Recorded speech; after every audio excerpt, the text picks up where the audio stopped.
చెప్తా ఉన్నాం. ఎందుకంటే కరోనాను ఆత్మలతో ఎదుర్కొని మాకు కూడా మాట్లాడడం రాదులేండి. 2.5 సంవత్సరాల పాటు కరోనాను ఎదుర్కొన్నటువంటి ప్రభుత్వం మాది.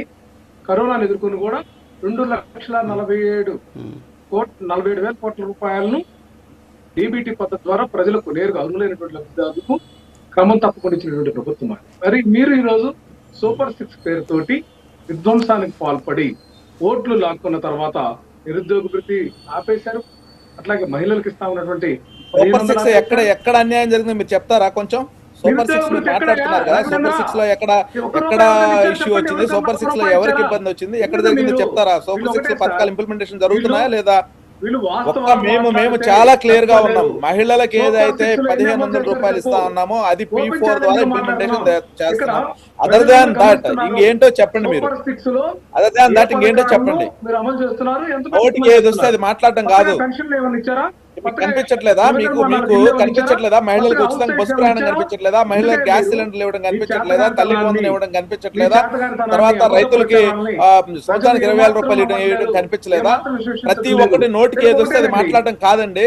కొంచెమైనా సరే మీకు సబ్జెక్ట్ మీద లేకపోతే రాష్ట్రంలో ఏ విధంగా వెల్ఫేర్ అందిస్తున్నారు దాని మీద కొంచెం తెలుసుకొని మాట్లాడండి. మహిళలకు ఏదైతే 1,500 రూపాయలు మేము ఇస్తా ఉన్నామో దాని మీద P4 ద్వారా లింక్ చేసి చేస్తున్నాం. రిమైనింగ్ సూపర్ 6 పథకాల్లో మీకు ఏది ఇబ్బంది ఉందో చెప్పండి. ఒక నిమిషం రాఘవేంద్ర గారు, ఒక్క నిమిషం ప్లీజ్.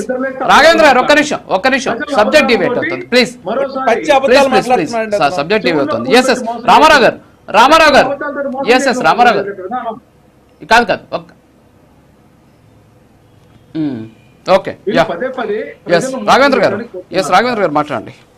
రాజు గారు ఈ రోజు మేము చాలా ఓకే సార్ ఓకే రామారావు గారు ఒక్క నిమిషం రాఘవేంద్ర గారు మాట్లాడండి. విషయంలో అమరావతి నేను వేరే వెల్ఫేర్ గురించి ప్రస్తుతం ఓన్లీ అమరావతి గురించి మాట్లాడుతున్నా. అమరావతి డెవలప్మెంట్ విషయంలో మేము చాలా క్లియర్ గా ఉన్నాం. అమరావతి ఆంధ్రప్రదేశ్ రాష్ట్ర రాజధాని. ఇంక ఎవడు ఎన్నొచ్చి మావిగాను అనుకున్నా, లేకపోతే పులివెందులు అనుకున్నా, లేకపోతే కడప అనుకున్నా, ఇవన్నీ జరగని పనులు, లేని పోని విధాలు చేయొద్దు. దీనిలో భాగంగా మేము ఇప్పుడు అమరావతి రాజధానికి 17 రోడ్లని అనుసంధానం చేస్తా ఉన్నాం.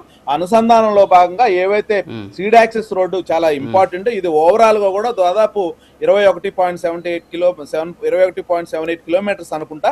దీనిలో భాగంగా ఫేజ్ 1 ఆల్రెడీ ఫినిష్ చేసాం. 14.35 ఏదైతే దొండపాడు వంతు నుంచి మంచి సంచన ఆశ్రమం వరకు కూడా అది పూర్తి చేసాం. ఈ రోజు ఫేజ్ 2 ఏదైతే 3.92 కిలోమీటర్లతో దాన్ని ఏదైతే వెంకటంపాలెం నుంచి ఉండవెల్లి వరకు ఆల్రెడీ పూర్తయింది. రేపు అది నారా చంద్రబాబు నాయుడు గారు ఆల్రెడీ దాన్ని ఓపెన్